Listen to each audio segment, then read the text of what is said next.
Kalau kita lihat dari sisi sejarahnya, sejarah mula penghijrahan orang India ke tanah Melayu kan, mereka bukan saja bawa cara hidup, bukan saja bawa pendidikan mereka, pada masa yang sama mereka turut membina rumah-rumah ibadat mereka.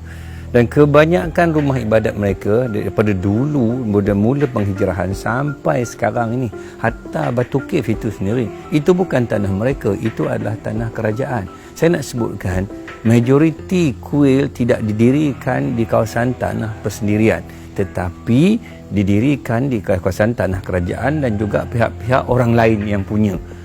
Ini yang isu yang berlaku pada dulu sampailah ke hari ini, dan bilangannya bukan sedikit. Kalau kita tengok sudah sampai ratusan ribu buah kuil daripada kecil, besar, berdaftar dan tidak berdaftar. Masjid Surau, kalau mengikut data JAKIM, kita ada lebih kurang dalam 32,000 saja. Katakanlah campur surau di sekolah-sekolah, sekolah lebih kurang ada 10,000, baru di situ lebih kurang ada 42,000, lebih kurang begitu.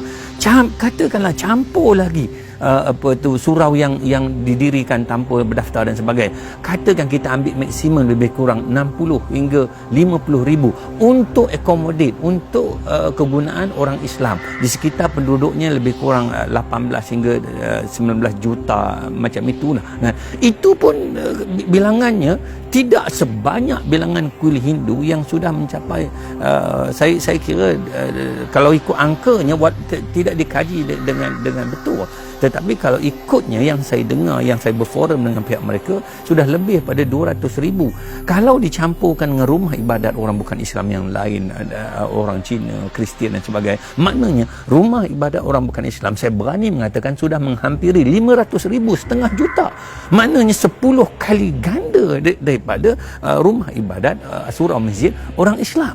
Bila kerajaan nak ambil tanah itu bagi tujuan pembangunan, ya, maka sepatutnya kalau tanah itu bukan tanah dia, tidak timbul isu nak tangguh-tangguh dan sebagainya, sebab dia kena faham dan sedar diri bahawa kawasan tersebut, tanah tersebut bukan kepunyaan dia, dan sepatutnya mereka sudah bertindak lama dah untuk memindahkan kuil-kuil yang tidak diiktiraf ini, ataupun kuil-kuil yang dirikan di kawasan tanah orang lain, tetapi mereka tak nak berbuat demikian, dan sudahlah tak nak pindah dan menimbulkan masalah-masalah apabila mereka diminta untuk pindah. Bermacam-macam perkara yang diminta dan sebagainya. Sebab itu saya sangat hairan kenapa dan mengapa kerajaan terus berlembut dalam keadaan sebegini.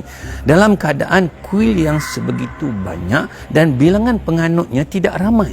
Kadang-kadang yang lebih sedih lagi, contoh di Bandar Baru Bangi dan sebagainya, kawasan majoriti orang Melayu, tetapi didirikan kuil yang sebegitu besar sedangkan penduduknya tidak ada di situ.